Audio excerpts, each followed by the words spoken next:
अरे तू के बाड़ा मतलब चुप और शांत रह। अरे यहाँ से जाए का बा के बाड़ा तू आ आ आ आ आ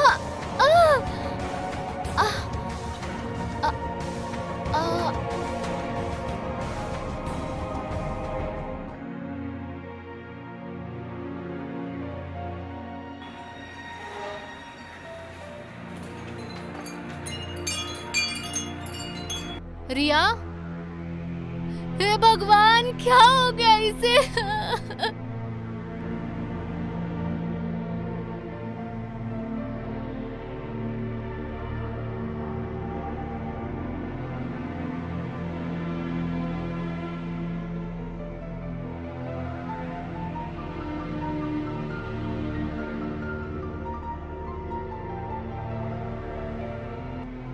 देखा कौन सबूत छूटे ना चाहिए। जी सर।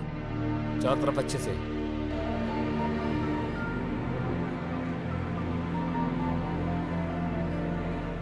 इनमें से भी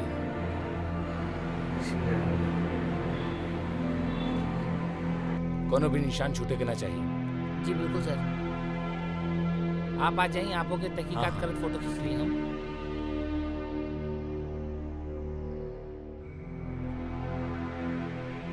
अरे यार फोटो तो ले ला। हाँ सर वही करता नहीं। तो हर रोज के काम है। जी हो गई। हाँ सर हो गई, हमार तो हो गई सर। अब हम चलते हैं। हाँ ठीक है चला। हवलदार। यस सर। काला गता के मरले हुई लेगी की? सर हम तो वही वही आइल बानी, हमो के ना पता सर। पता ना सर के मरले हुई। हाँ बेकर जांच तो करे के पड़ी। हाँ सर। ये दोनों कर माई बाप बड़े। हाँ सर माँ बाप बड़े। ये लोगन से कुछ पूछताछ करे के हुई। ओके सर। जी सर। आप लोग ऐसे आइए। अच्छा आप ये लड़की के माई बाप बड़े।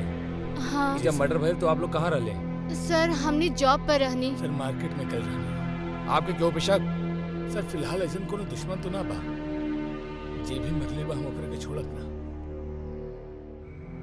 हवलदार बॉडी के लेके जा पोस्टमार्टम के साथ। ओके सर।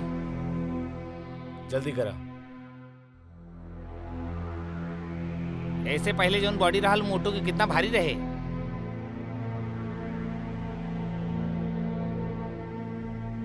चला चला चला।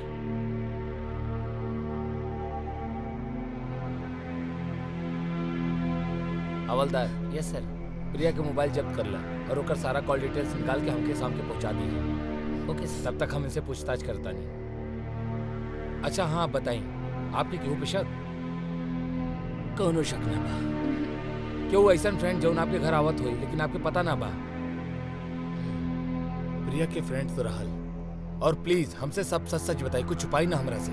जी हम सच बताइए, सब कुछ सच सच बताइए। हाँ प्लीज अगर आप मदद करिए तो हम कातिल के जल्द से जल्द पकड़ ले। हम जी एक एगो प्रेम सिन्हा हमार भतीजा। ओके ओके एक मिनट हम नाम लिखा था नहीं। यस सर। हवलदार पेंदा और सहेली काजल का नाम बतौले रहूं लेका की? प्रेम सिन्हा। प्रेम सिन्हा। प्रेम सिन्हा क्या? ये हमारे रिश्ता में भतीजा लागेला। और काजल रागनी जौन ओकर खास फ्रेंड बानी जौन साथ में पढ़त रही। काजल रागनी जी। वो लोग घर पे आवेले आपके? हाँ कबो कबो ओकर बर्थडे राहत रहल तो वो लोग आवत रहले एजा पार्टी खातिर। ऐसा आपके कबो भी लगल कि आपकी बेटी आपसे कुछ छुपावत बिया? कुछ भी ना। डिस्को पब आपकी बच्ची जाएली? हमार बेटी ऐसा रहबे न कैलस और कोनो भी फ्रेंड के साथ हम कबो भी ऐसा कुछ ना दिखनी। कोनो भी बेटी जाई तो अपना माँ बाप से थोड़ी ना बताइयो, आपके पता करे के पड़ी ना। ओकर और कोनो सहेली है जेकर नाम हमके न पता बा? नहीं सर। कुछ बतौले साहब के कबो? हमरा से कबो कुछ आप ना माँ बानी, बनी। आपसे तो कुछ शेयर कैले हुई? हमरा के कुछो नहीं के पता। ओकर केहू से झगड़ा? नहीं सर। कोनो बात। प्रिया एगो सीधी सादी लड़की रहे और हमेशा अपना माई और बाबू के कहा पे ही चलत रहल। कबू रात के 12 बजे 11 बजे कबू ना घर पे आई। सुबह 8 बजे निकल के सीधा कॉलेज जात रहल और 6 बजे से 7 बजे तक वो घर पे आ जात रहे। हमके समझ में ना आवता कि ऐसा लड़की के मर्डर के कैले हुई। मोस्टली आप लोग जब घर पे रहेले तब प्रेम से ना आवेला, या फिर वो आपके घर से जाए के बाद वो घर पे आवेला? नहीं, हमारा रहे पे भी आयल बाऊ, लेकिन ऐसा कुछ अंकल का के प्रणाम कैलस और पानी पीलस, चाय पीलस और चल गई। आप काजल रागनी के फोन कैले रहले कुछ पता लगाओ खातिर? उनके पता बा कि प्रिया के साथ ही सब हादसा हो गइल बा? नहीं, हादसा भइल तो उस समय हमार तो दिमागे ना काम करत रहल। अचानक से वो दिन हमार वाइफ के कॉल आई और कहलिस कि प्रिया के केहू मार देले बा। हम एकदम बौखला गए नहीं, ऑफिस के काम से मार्केट में रहनी और हम एकदम बौखला गए नहीं सर।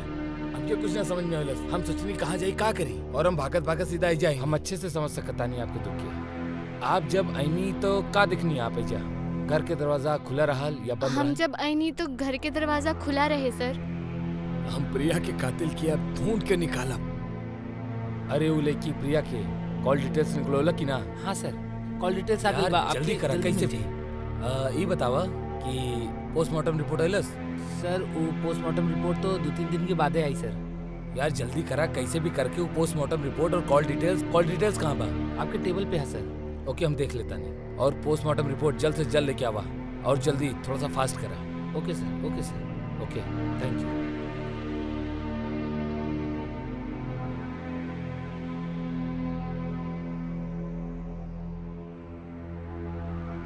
ये नंबर पे ज्यादा बात है बा।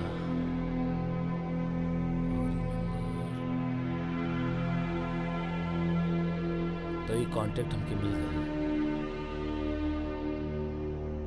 चल एक बार फोन करके दिखाता नहीं।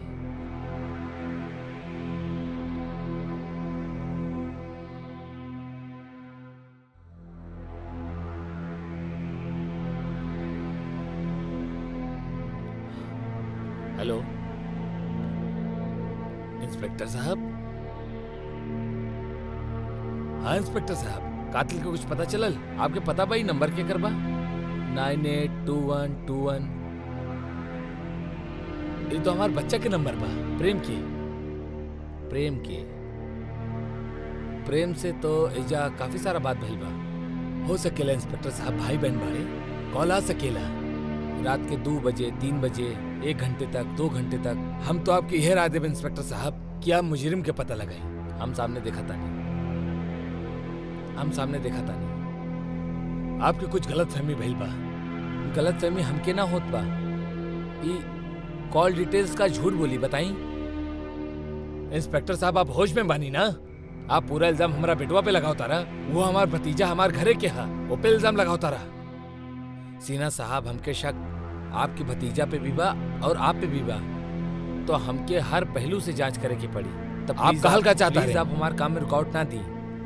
हमको प्रेम से मिले के बा। ठीक बा, हम आपसे मिलता नहीं आके।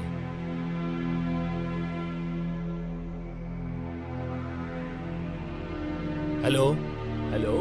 हाँ प्रेम बेटा। हाँ चाचा, कहाँ पे बाड़ा भाई? चाचा भाई तो घरे पे बानी, अब भाई बाहर जाए वाला रहनी, तब आपके कॉल आ गई। कुछ काम रहल का?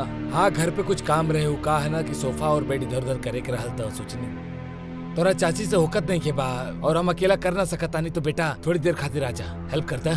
ओके ओके चाचा, हम आवता नहीं। ठीक बा चाचा। ओके बेटा। का खबरी? कुछ खबर ले ला? हाँ जी सर। प्रिया के मर्डर के? हाँ जी सर, हम तो बहुत दिमाग लगोले बानी, बहुत कोशिश का के। तोहार कोशिश सफल भेल कि ना, ई बतावा हमके। वो सफलता हमार कोशिश, खबरी लाल के कोशिश सफल ना हुई तो सर बेकार बा। खबरी लाल के लाइव खबर दे हम। तब बतावा का ले आइल बड़ा खबर? आप जौन 4 लोगन के नाम बतौले रहले, हाँ ओमे से एक लड़का पे हमरा के डाउट बा सर। वो सर जी ओकरा नाम हमरा के मालूम ना चला था सर। कितना भी कोशिश कहीं सर। ई प्रिया जौन हाँ, ई राजेश से और वो लड़का जेकर नाम तू बताओ तारा, जे पे डाउट बतोरा, वो दोनों से मिलत रहल?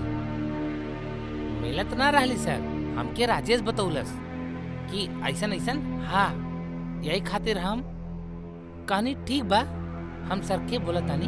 हम तो सोचनी कि पक्का पता लग गइल बा आज तो सर से बोनस ले ही ले हम। वो तोहार काम हो जाए खबरी, बस तू एक न्यूज लेके आवा। ये केस हमार दिमाग के घुमा के रख देले बा। जितना सर आपके टेंशन ना बा, उससे 10 गुना टेंशन गुड, हमरा गुड। के बा। काहे कि सर के ये खातिर सामने तोरा ऊपर भरोसा बा हमके दिल जीते के बा, और दिल जीतब तो तब तक सर आप चला, रुपया तोहार दिए काम हो हमके। हाँ तोहार काम हो जाए। जैसे कुछ खबर मिली तो हमके बताइए। हम जौन इतना आपके बोलनी खबर देनी सर, आप हमके कुछ पैसा वैसा तो ना देले सर। अरे हम कहले रहनी ना कि तू काम करा, साथ में बोनस जितना भी बा सब काहे दे कि दे। सर हमरा लगे भी बीबी बच्चा भाड़े सर, आप तो समझता नहीं ना कि सर हम बानी ना, हम बानी ना, शहर में तो रहब। टेंशन मतलब तो सब कुछ कर दे। अभी तू बस केस पे फोकस करा, और जैसे भी होकत बा सारा डिटेल हमके बतावा, फिर हम तोहार बोनस कर दे। चला ओके सर। तो चाचा जल्दी करी, सोफा हटा दिहल जाओ, काहे कि हमके कॉलेज भी जाए के बा। अरे बैठा बेटा बैठा, अब एक चाय नाश्ता के लिए बानी, थोड़ा रुक जा। मतलब आप अकेले अकेले नाश्ता कर ले और हमरा से पूछबो ना कैले। चाची कुछ होई तो हमहू के जरा दे दी। हाँ हाँ बैठा। जरूर जरूर। तो फिर मतलब बैठ के आप आराम करी हैं? अरे जल्दी करी ना, हम कॉलेज के टाइम से आयल बानी। अरे बेटा भाई चाय नाश्ता के लिए बानी, थोड़ा सर भी भारी बा, रुका थोड़ी देर। ओके ठीक बा, आप आराम कर ली, हम 10-20 मिनट और देख लेता नहीं, काहे कि टाइम हो रहा बा, ना तो हम कॉलेज के टाइम से लेट हो जाए। हाँ ठीक बा। चाचा प्रिया के कातिल के कुछ पता चलल आपके? कोनो सबूत वबूत मिलल कि ना? कुछ पता चलल? नहीं बेटा, ओकर बारे में कुछ पता ना चलल, लेकिन तू कुछ गाइड करा, कुछ बतावा का भइल। अरे हम का बताई चाचा, तू तो साथ में पढ़त रह। हम साथ में पढ़त रहनी, लेकिन प्रिया कुछ बोली तब तो, कुछ कबो बोली ना हो। हमके बड़ा दुख भइल जान के कि ऐसे घर में हम समझ ही ना पौनी कि ये आखिर भइल तो कैसे हो गइल भला। वही तो हम सोचता नहीं कैसे हो गइल। हमरा घर में घुस के कोनो चोरी के भी मामला ना बा, सारा सामान जैसे रहन वैसे। कोनो बात ना चाचा, आप पुलिस स्टेशन में तो रिपोर्ट कैले कंप्लेंट कर देले बानी। इला इंस्पेक्टर साहब भी आ गए। बताए इंस्पेक्टर साहब, कुछ पता चलल प्रिया के कातिल के? पता चल जाई सिन्हा साहब, बहुत जल्दी, बहुत नजदीक पहुंच गए बानी हम कातिल के लगे। और कैसन बनी आप? बस टेंशन लगल बा। हाँ वो तो रहेला, बेटी खो दिले बानी। के बारे? ये हमार लाडला प्रेम, जकरा बारे में बताओ रहनी। तो यह बाड़े आपके लाडले भतीजा प्रेम सिन्हा? जी सर, हम ही प्रेम। तो प्रेम जी, आप कब कब प्रिया की कॉल करत रहले? सर कॉल के तो हम कभी भी कर लेते रहनी, काहे कि सब केहू के पता रहल कि तो हमार बहन लागत रहे, तो कभी भी कर लेते। आपके पढ़ाई के इतना टेंशन, इतना स्ट्रेस लेत रहला कि रात के 2 बजे 3 बजे 4 बजे तक ओकरा फोन करके 1 घंटे पढ़ाई के बारे में पूछत रहला? नहीं ऐसन तो कोनो बात ना बा सर। और ऐसन कोनो बात ना बा, हमार पास ओकर सारा कॉल डिटेल्स बा, और एमे सबसे ज्यादा वो आपसे बात के ले बा। नहीं सर, हम तो बस ऐसे ही बात कर लेते रहनी, कबो कुछ पूछे के रहे तो पूछ लेते रहनी, बस और कुछ ना सर, बस ऐसे ही बात, कुछ ना सर, ऐसे ही बात करते रहनी। और का सर? आप तो पढ़े में बहुत तेज बाड़े। नहीं सर, कबो कबो कॉलेज ना जात रहनी तो हम पूछ लेते रहनी कॉल करके। कॉलेज ना जात रहला और रात के प्रिया से पूछत रहला का भइल, का पढ़ाई भइल, यही सब, का करे के बा, होमवर्क वगैरह यही सब पूछत रहला। लेकिन इंस्पेक्टर साहब, प्रिया तो बस पढ़े खातिर जात रहल, पढ़े में बहुत तेज रहल। हम प्रिया के बारे में कुछ भी ना कहनी, हम आपके लाडला भतीजा प्रेम के बारे में बात करते। नहीं सर, आप कहल का चाहता नहीं, हम जौन कहल चाहता नहीं वो बहुत जल्द सामने आ जाई।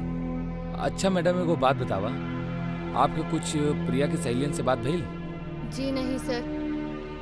अरे आप का नाम बतौले रहनी? काजल, रागिनी, काजल, शालिनी सर।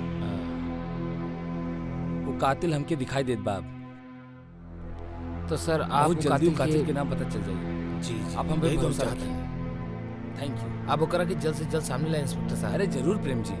प्रेम जी, हमके आपसे कुछ बात करे के बा।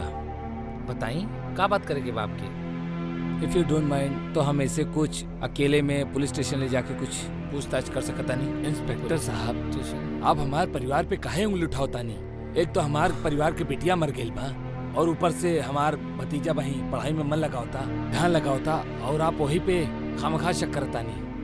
कानून की नजर में जब तक मुजरिम पकड़ल न जाला तब तक हमके हर इंसान गुनहगार दिखाई देला। हमके आप पर भी शक बा, मैडम पे भी शक बा, ओकर सहेली पे भी शक बा और आपके लाडला भतीजा प्रेम पर भी शक बा। सर आप कहल का चाहता नहीं? हम कहल कुछ ना चाहता नहीं, हम केवल बतावल चाहता नहीं और कुछ दिखावल चाहता नहीं। तो उठा प्रेम, चला हमरा साथे। कौनो न बेटा। चाचा एक कहाँ हमके लेके? कुछ ना, बस चाचा नॉर्मल हम चला प्रेम। आवा। कॉलेज के टाइम चाचा। चला कॉलेज हम जा। भेज दे, हमरा गाड़ी से चल जाइए। सर आप कैसन बात करता नहीं सर?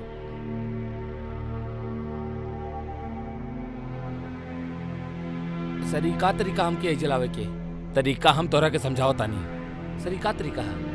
आप हमके ऐसे ना ला सकेले सर। हम कोनो मुजरिम थोड़ी बानी जो आप ऐसे ले आइले हमके। तो हमके सिखाई बा मुजरिम ना बाड़ा। सर आप भी बिल्कुल गलत करता नहीं सर, बिल्कुल गलत करता नहीं कोर्ट सर। भी हमारी बानी और कानून भी हमारी बानी, समझला? तू हमके सिखाई बा। सर ये गलत करता नहीं सर आप। का सर, गलत का सर, सही सर, हम मत सब मारी, बताओ सर। तानी तोरा के। बतावा काहे कॉल करत रहला रात के? और सर, हमके हम पता बा, पढ़ाई के लिए कॉल पता करत बा रहनी, कि सर। तू ही ओकरा के प्रिया के मल्ले बाड़ा। सर अब हम तू ना अपना मल्ली, मुंह सर। से बोल दा या फिर हम दूसरा तरीका अपनाई। सर आप कुछ भी कर ली लेकिन हम गुनाहगार ना बानी सर। हवलदार यस सर। थोड़ा इलेक्ट्रिक शॉक तैयार रखिए। ओके, सर। थोड़ा इनकर प्रेम बाबू की सेवा तो कर ली अच्छे से। बोला सर हम कुछ ना करी सर। सर हम कुछ ना करी सर।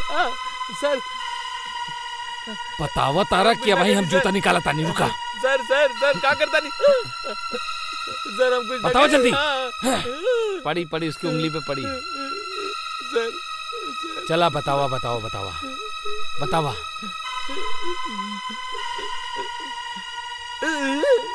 बताओ नहीं, जल्दी बतावा, जल्दी बतावा। बताओ नहीं सर, बताओ नहीं सब सब सच सच बताओ नहीं सर।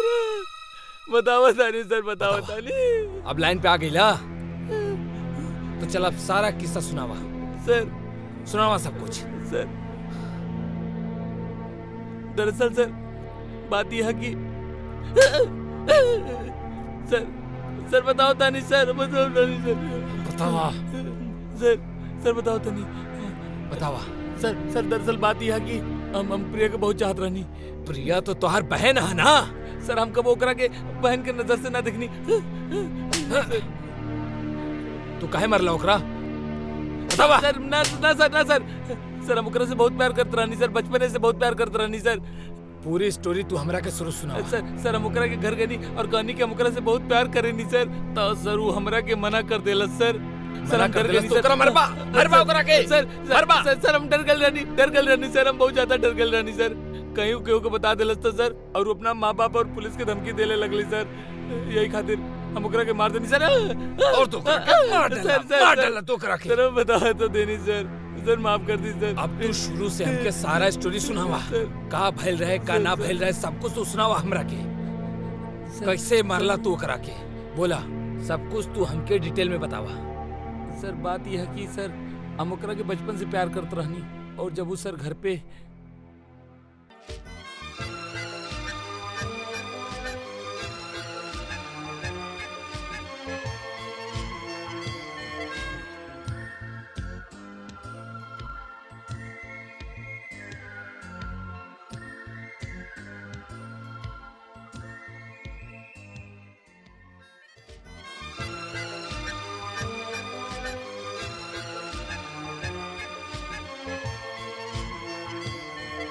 का प्रिया पढ़ाई चलता का?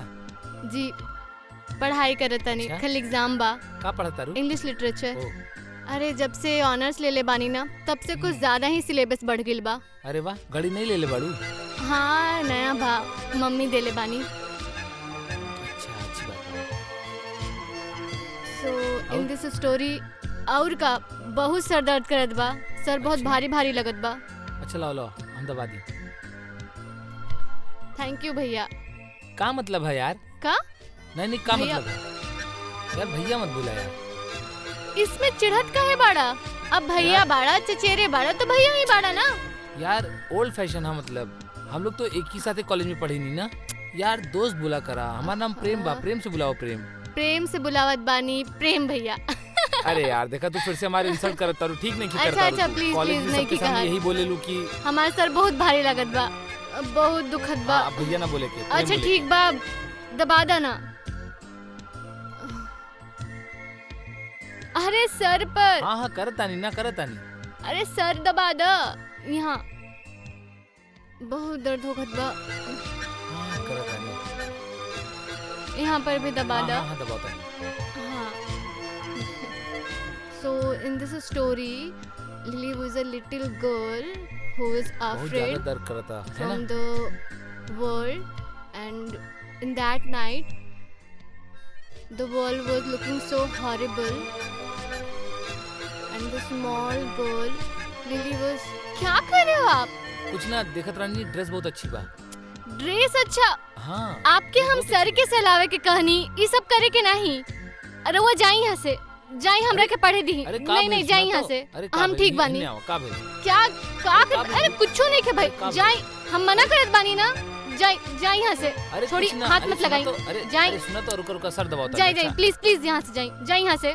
देखिए यहाँ से जाई, यहाँ हम अभी पढ़ाई करत बानी। नहीं नहीं रहे दी, जाई नहीं अरे हम जाई तो हर प्लीज सर जाई दबाता, यहाँ से। रुका, आई एम सर दबाता, कम्प्लीटली आओ। ऑलराइट, प्लीज अरे, प्लीज जस्ट गो। अरे आप जाए नहीं ठीक तो बा। हम मम्मी के बुला दे। अच्छा, हम मम्मी अरे के आओ। बुला दे। मम्मी देखी ना, प्रेम भैया, मम्मी अरे अरे ठीक बुलाई। बजाता नहीं ना। जाए प्लीज, हद करे नहीं रहो, जाए।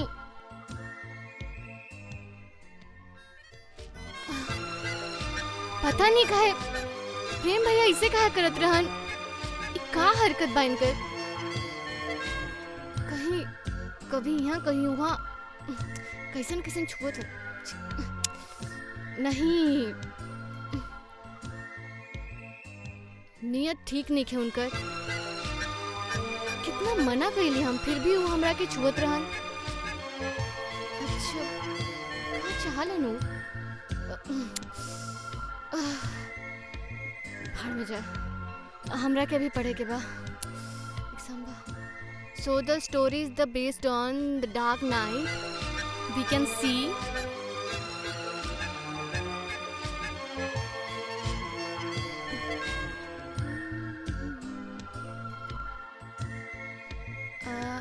अरे एक मिनट, का भाई का करता रू?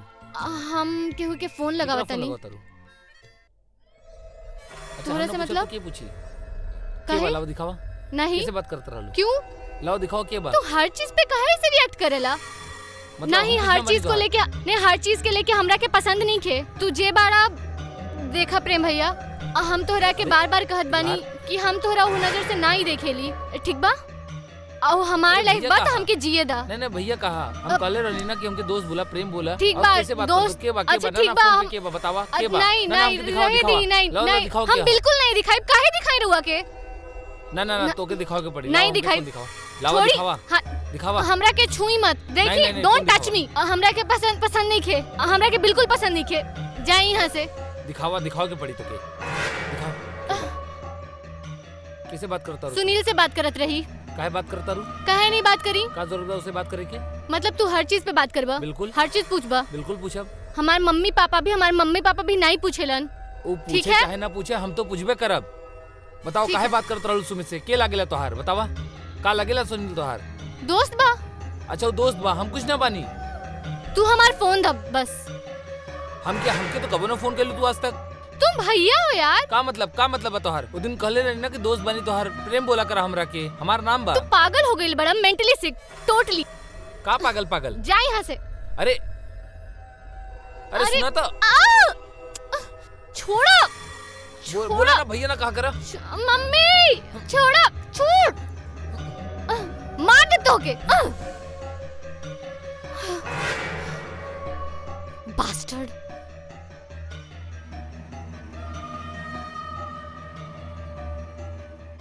देख ले हम तोरा के, ठीक बा? और आज के बाद तो केहू से बात कर लू ना तो सोच लिहा, हमसे बुरा केहू ना होई। हाँ हाँ देख लिया, जा यहाँ से। अब भाई तू जाता नहीं, लेकिन हम फिर आई। कमीना।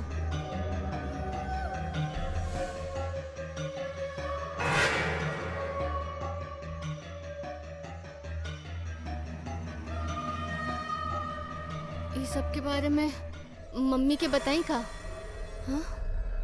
नहीं नहीं।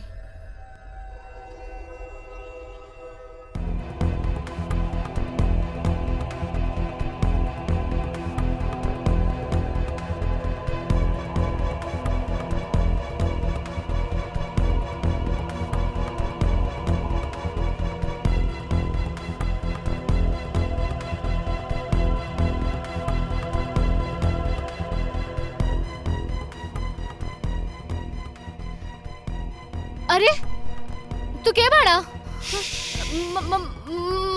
मतलब चुप, बिल्कुल शांत रहा। अरे यहाँ से जाए, छोड़ी। क्या बाड़ा तू? तू हमरा के ना जाने लू,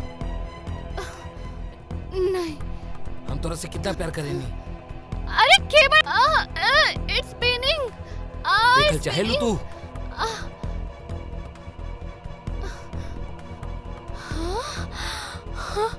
तुम तू जा यहाँ से। तू तो हमार चचेरा भाई बड़ा ना, तोहरा के शर्म नहीं आवेला? कोनो शर्म ना बा। I love you. हम तोरा से बहुत प्यार करेनी। ये सब प्यार वार के बातें छोड़। देखा देखा, ये सब अच्छा बात नहीं खे। तोहरा के शर्म आवे के चाहिए। कई अच्छी बात बा। छोड़ो हमरा के, नहीं तो हम शोर मचाई। छोड़ा। देखा मम्मी पापा कोई नहीं खन घर पे। कोनो शोर ना, कोनो आवाज ना। देखा अगर तू कोनो आवाज कैलू तो समझ ले अब तार का हंस में करब। बिल्कुल चुप। ये सब नहीं हो सकत। ये रिश्ता, हम ये रिश्ता के कलंकित नहीं कर सकी। प्लीज। हम ना जाना तानी। हम शोर मचाए। मम्मी चुप चुप। छोड़ो।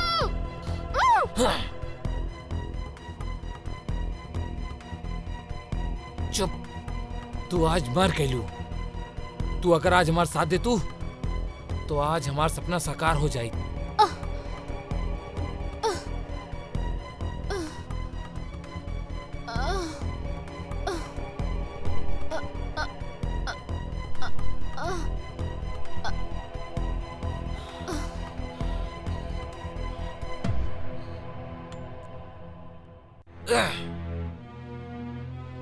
हम कई बार कोशिश करी सर कि हम अपना प्यार के इजहार करी सर, लेकिन वो बार बार हमारे सबके सामने इंसल्ट कर देते रहे और हमके कुछ समझ में ना आयल सर। तो यही खातिर हम गुस्सा में कदम उठा लेनी सर। सर हमके कुछ समझ में ना आवत रहे सर कि हम का करी। हम बहुत डर गल रहनी सर। सर सर सर। नथुराम। यस सर। एकरा जेल में डाला। केस सॉल्व। ओके सर। चला उठा उठा। चला चला। अरे चलो हॉलदार कर लो।